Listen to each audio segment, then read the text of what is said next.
Jessica's just wasting money on a house she never uses, my father told the real estate agent as he signed the papers to sell my property while I was deployed in Afghanistan. For 12 years, he'd seen me as the family failure who chose military service over his successful business empire.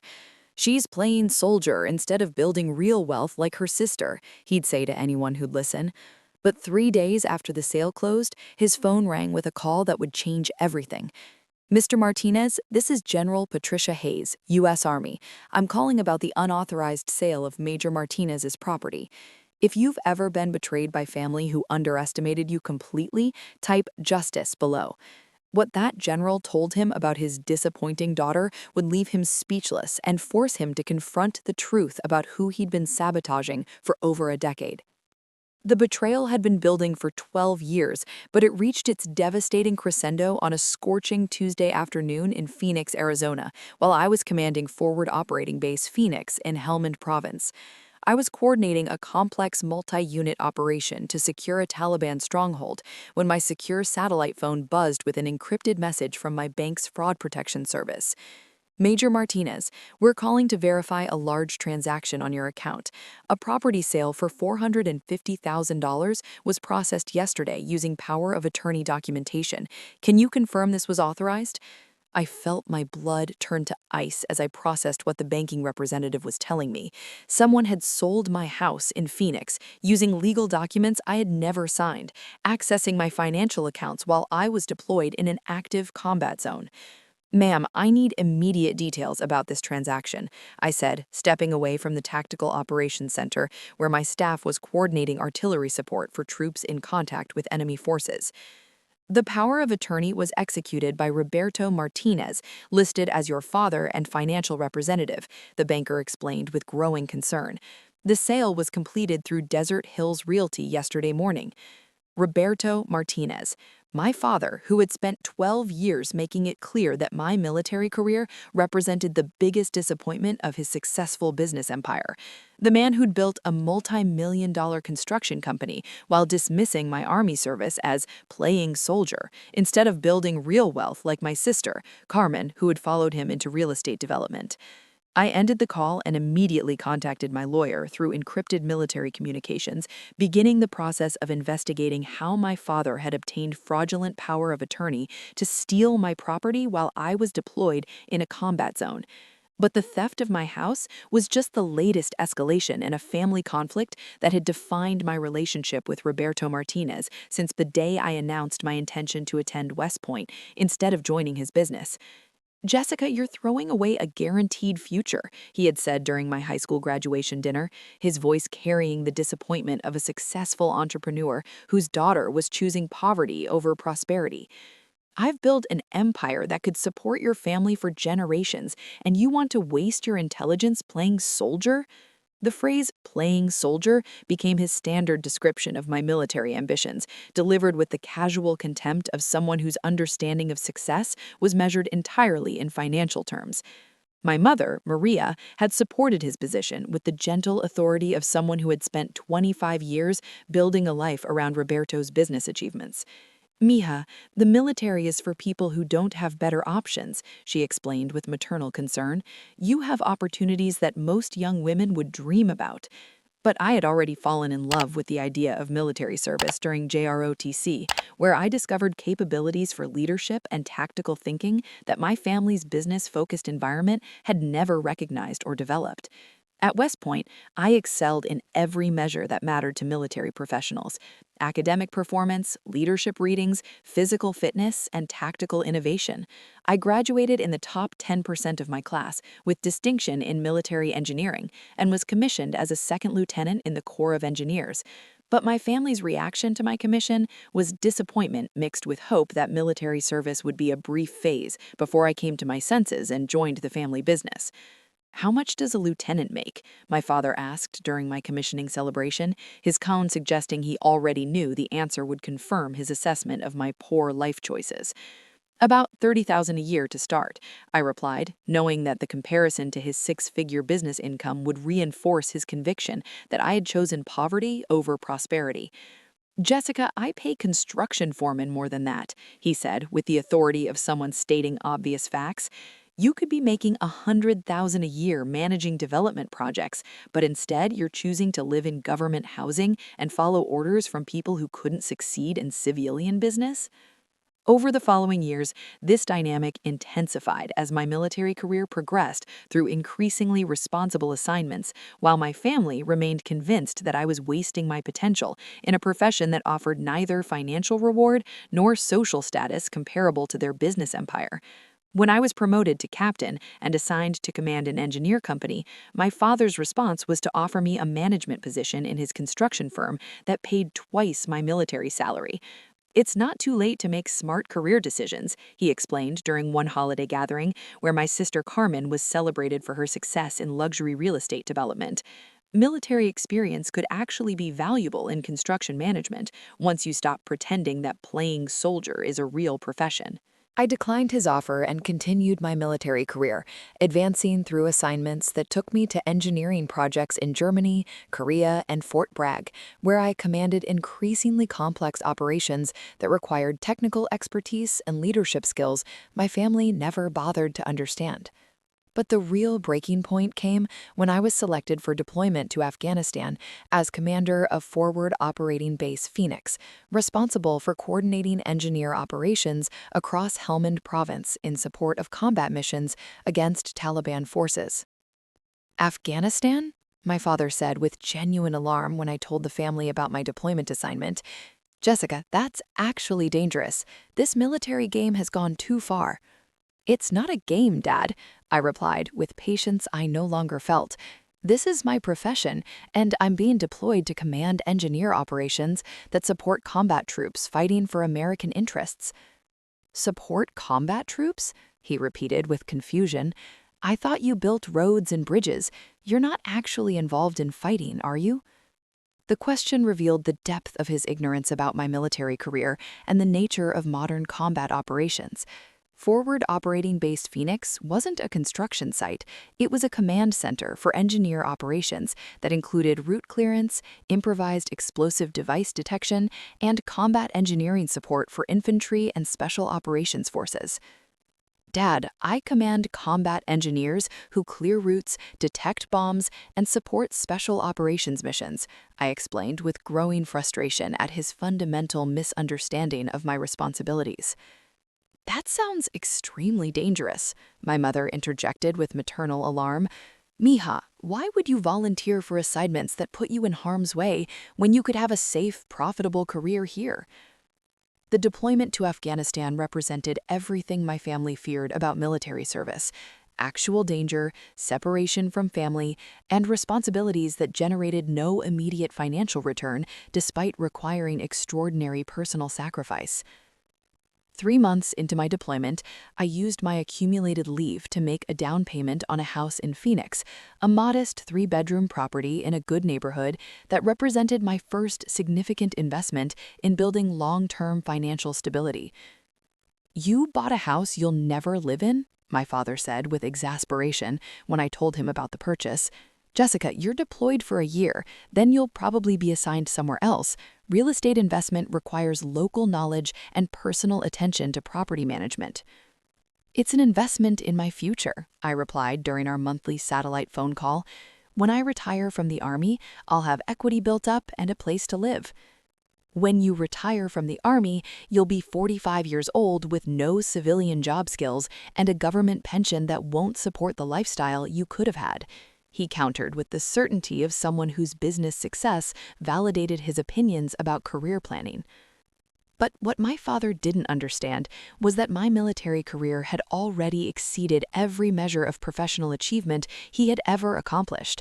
While he built his construction business through local contracts and regional development, I was commanding operations that shaped international politics and protected American interests in one of the most challenging combat environments. Forward Operating Base Phoenix coordinated engineer support for missions that prevented terrorist attacks, eliminated high-value targets, and maintained supply routes that kept American combat forces operational in hostile territory.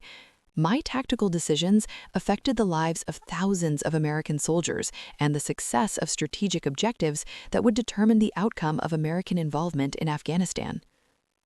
The base processed classified intelligence about enemy engineering capabilities, coordinated with special operations forces on target development, and managed engineer assets that cleared routes for convoys carrying supplies to remote outposts where American soldiers were fighting Taliban forces. But my family remained completely ignorant of these achievements, continuing to treat my deployment as an extended absence from real life rather than the culmination of 12 years of professional development in one of the most demanding leadership environments possible. The house I had purchased represented more than financial investment.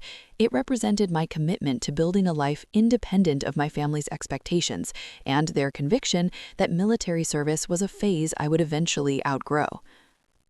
But 6 months into my deployment, while I was coordinating engineer support for a major offensive operation against Taliban strongholds, my father took action that would permanently alter our relationship and trigger consequences he could never have anticipated. Using documents he had somehow forged or obtained illegally, Roberto Martinez executed a power of attorney that gave him authority to access my financial accounts and make decisions about my property. Within 48 hours, he had listed my house for sale and accepted an offer from buyers who wanted immediate occupancy. The sale was completed while I was planning combat engineer operations that would clear routes for American forces advancing against heavily fortified enemy positions. My father sold my property while I was literally under enemy fire, commanding operations that protected American lives in active combat zones. The notification from my bank's fraud detection service came 3 days after the sale had been completed, too late to prevent the theft, but in time to trigger investigations that would reveal the full scope of my father's criminal activity. But what Roberto Martinez didn't know was that Major Jessica Martinez wasn't just another Army officer whose property could be stolen while she was deployed overseas. I was the commanding officer of the most successful engineer operation in Afghanistan, recently selected for promotion to lieutenant colonel and scheduled to receive recognition from senior military leadership for innovations that had saved American lives. More importantly, I was someone whose military achievements had earned respect from senior officers whose authority exceeded anything my father had ever encountered in his civilian business career. The phone call that would destroy his confidence and force him to confront the magnitude of his error was still 72 hours away, but the investigation he had triggered by stealing my property was already drawing attention from military and civilian authorities whose response would change everything he thought he knew about power, authority, and the daughter he had been systematically underestimating for 12 years. 3 days after my bank's fraud detection alert, while I was conducting a pre-dawn briefing for engineer teams preparing to clear IED-infested routes in Helmand Province, I received an encrypted communication that would trigger the most devastating confrontation in my family's history. "Madam Martinez," came the familiar voice of my brigade commander, Colonel Sarah Davidson, through the secure satellite link. "We have a situation requiring immediate command attention. General Patricia Hayes from Army Personnel Command is requesting immediate communication with you regarding a civilian matter that may affect your security clearance." My stomach dropped as I processed the implications. General Hayes was a 3-star officer whose authority extended to personnel issues affecting the Army's most senior leadership. If she was personally involved in investigating civilian matters related to my deployment, the situation had escalated beyond simple property theft into something that threatened my military career. "Ma'am," I replied with the professional calm that had served me through dozens of crisis situations, "I'm available for immediate secure communication." "Madam, this involves unauthorized financial transactions conducted while you were commanding combat operations," Colonel Davidson continued with obvious concern. "General Hayes specifically requested direct communication with you before taking formal action." Within 20 minutes, I was sitting in Forward Operating Base Phoenix's most secure communications facility, speaking directly with the 3-star general whose investigation would permanently alter my relationship with my family. "Major Martinez," General Hayes said with the authority that commanded immediate attention from everyone in her sphere of influence, "I'm calling about criminal activity that has been conducted against you while you've been deployed in a combat zone.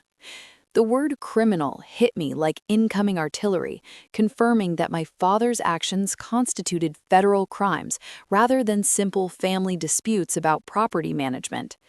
Ma'am, I've been made aware that my house was sold without my authorization while I was commanding combat operations, I replied with military precision. I'm prepared to cooperate with any investigation required.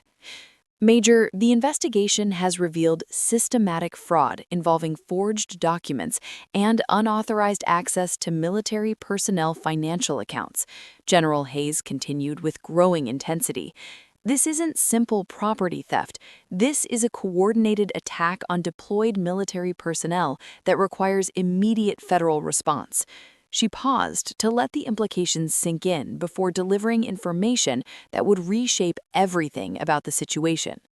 Furthermore, she added with obvious professional pride, the investigation has revealed that you're not just any deployed officer.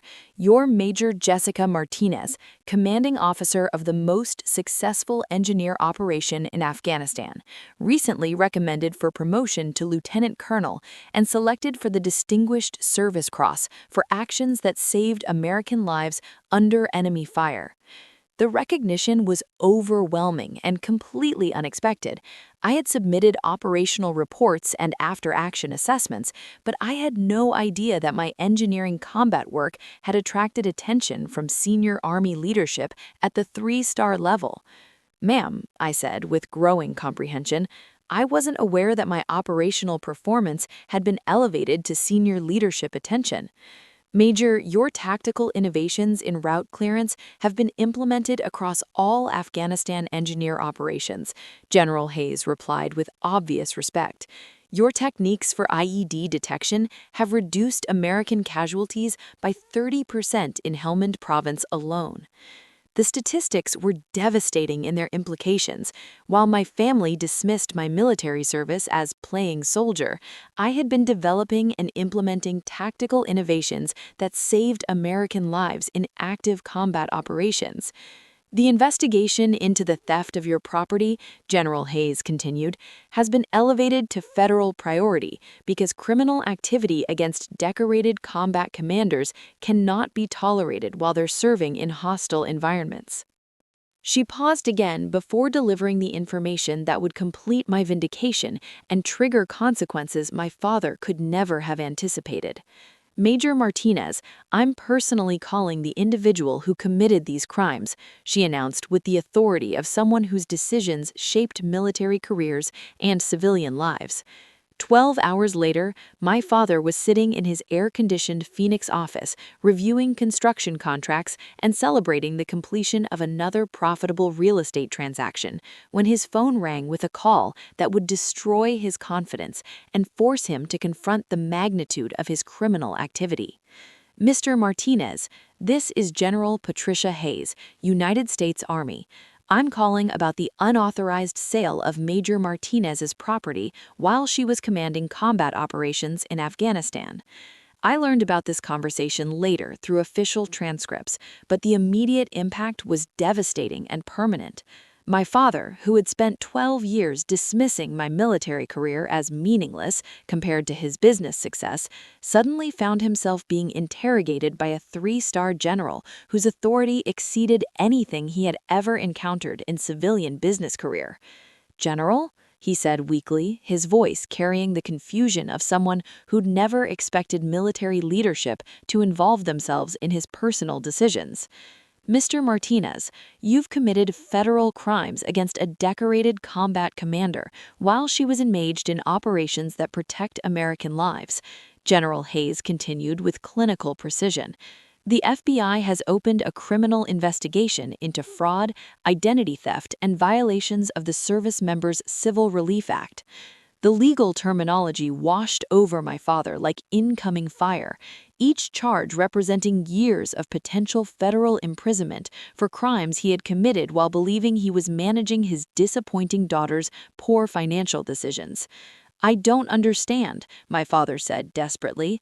"Jessica is my daughter, and I was protecting her from making bad investment choices while she was playing soldier overseas."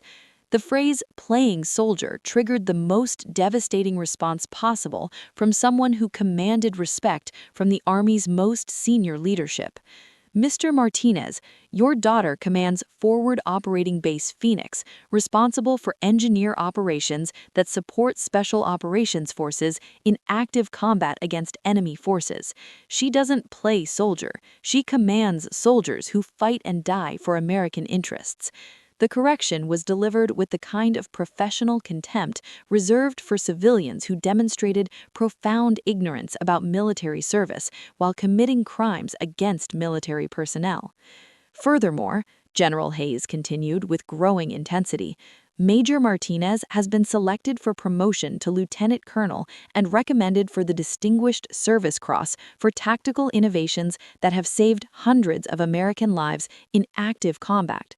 The awards and recognition she described represented achievements that exceeded anything my father had accomplished in his civilian business career, delivered by someone whose authority dwarfed his regional construction empire. "Your daughter," the general concluded with devastating finality, "commands more respect from American military leadership than you will achieve in your entire civilian career, and you decided to steal from her while she was protecting American soldiers under enemy fire." The conversation continued for 20 minutes as General Hayes systematically destroyed every assumption my father had made about military service, family authority, and the daughter whose achievements he had spent 12 years dismissing. By the time the call ended, Roberto Martinez understood that he hadn't stolen property from a disappointing daughter who was wasting her potential in military service. He had committed federal crimes against a decorated combat commander whose professional achievements exceeded his own, while she was literally saving American lives in one of the world's most dangerous combat environments. The federal investigation proceeded with efficiency that reflected the priority given to crimes against deployed military personnel. Within 48 hours, FBI agents had arrested my father for fraud, identity theft, and violations of federal laws protecting military families from financial predation while service members were deployed. The case became a regional news story when journalists learned that a successful businessman had been charged with stealing from his own daughter while she was commanding combat operations in Afghanistan. The headlines wrote themselves: "Father steals from daughter deployed in combat zone," and "Decorated Army officer victim of family fraud." But the most devastating consequence wasn't legal prosecution or media attention. It was the systematic destruction of my father's understanding of success, achievement, and the daughter whose military career had exceeded every measure of excellence he claimed to value. 6 months later, I returned from Afghanistan with a chest full of decorations, including the Distinguished Service Cross, promotion to lieutenant colonel, and assignment to command the Army's Engineer Innovation Center at Fort Belvoir. The homecoming ceremony was attended by senior military leadership who understood exactly what I had accomplished during my deployment. My father, who was facing federal prison time and had lost his construction business due to legal costs, attended the ceremony with an expression combined shame, bewilderment, and dawning comprehension of how fundamentally he had misunderstood his daughter's military service. "Jessica," he approached me after the ceremony, with movements that suggested he was approaching a stranger rather than his daughter. "I owe you an apology that goes beyond what words can express." I looked at this man who had spent 12 years systematically undermining my achievements while remaining willfully ignorant of excellence that had been achieved under his own roof. "You owe me a house," I replied, with the clinical precision I used when addressing criminal behavior, "and an explanation of how you thought stealing from a deployed combat commander was protecting me from poor financial decisions." The conversation that followed was brief and final. My father attempted to explain his actions as misguided concern for my well-being, but the federal charges and military investigation had revealed the magnitude of his ignorance and the criminal nature of his assumed authority over my life. 2 years later, my father served 18 months in federal prison for fraud and identity theft.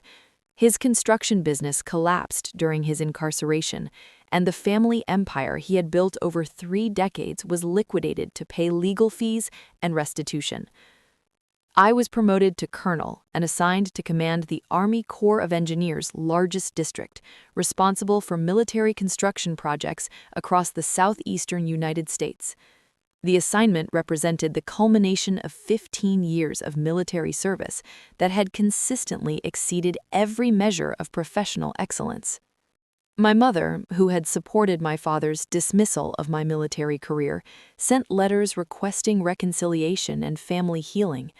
I read them once and filed them with other correspondence that documented the personal cost of choosing excellence over family approval.